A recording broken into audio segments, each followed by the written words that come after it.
मानव सेवा की बात करता हूँ।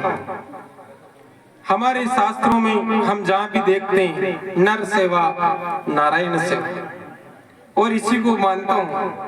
मैं मात्र सुबह उठता हूँ, ईश्वर का 2 मिनट का ध्यान करता हूँ कि हे ईश्वर, आपने मुझे आज का दिन दिखाया, इसके लिए तो आपको कोटि कोटि प्रणाम।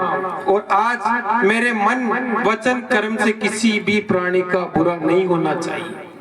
इतनी सी मेरी भक्ति है, इसके अलावा कुछ नहीं है। नर सेवा नारायण सेवा की जब बात आती है, मानव सेवा की, तो हमारे समाज के अंदर बहुत सारी अनाथ बेटियां हैं।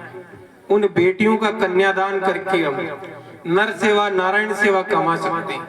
समाज के बहुत सारे दीन दुखी जो व्यक्ति हैं, जो बीमारी से ग्रसित है, उन लोगों की सेवा करके हम लोग मानव सेवा कर सकते हैं। किसी विधवा की अगर कोई बेटी है, उसकी शादी करके हम मानव सेवा कर सकते हैं। इसी मानव मैं उदाहरण बताता हूँ कि यार मेरी उम्र छोटी है, लेकिन हम लोग हमारे साथी की बदौलत 3 बच्चियों की शादियां, अनाथ बच्चियों की शादियां करवा चुके हैं।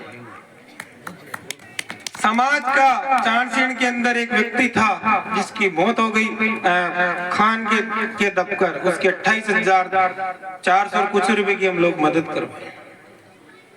हाल ही में नगर आपके पड़ोस में एक मामी और भांजे के अवैध संबंध थे, उसकी वजह से मामी ने भांजों के साथ मिलकर अपने पति को ही मार दिया। परिणाम क्या हुआ? दोनों बच्चे अनाथ हो गए, पकड़ में आ गए, जेल चले गए, बच्चे अनाथ हो गए। अनाथ होने के बाद उनका कोई नहीं था। एक जाट समाज के व्यक्ति थे, शिक्षाविद थे, उन्होंने एक पोस्ट फेसबुक के ऊपर डाली, वो मैंने पढ़ी। हम लोग वहां गए, उस परिवार की स्थिति के बारे में जानकारी ली, उसकी हमने 61,000 रुपए की मदद हम लोग उस परिवार की करके। यह है नर सेवा नारायण सेवा। और कबीरदास जी ने कहा है कि जो तिलमाई तेल है, जो चकमक में आग, ये तुझ में है, जाग सके तो जाग। ना मंदिर में, ना मस्जिद में, ना काबे कैलाश में, मोह को कहाँ ढूंढे रे बंदे, मैं तो तेरे पास में, मैं तो तेरे पास में। ये नारायण सेवा है।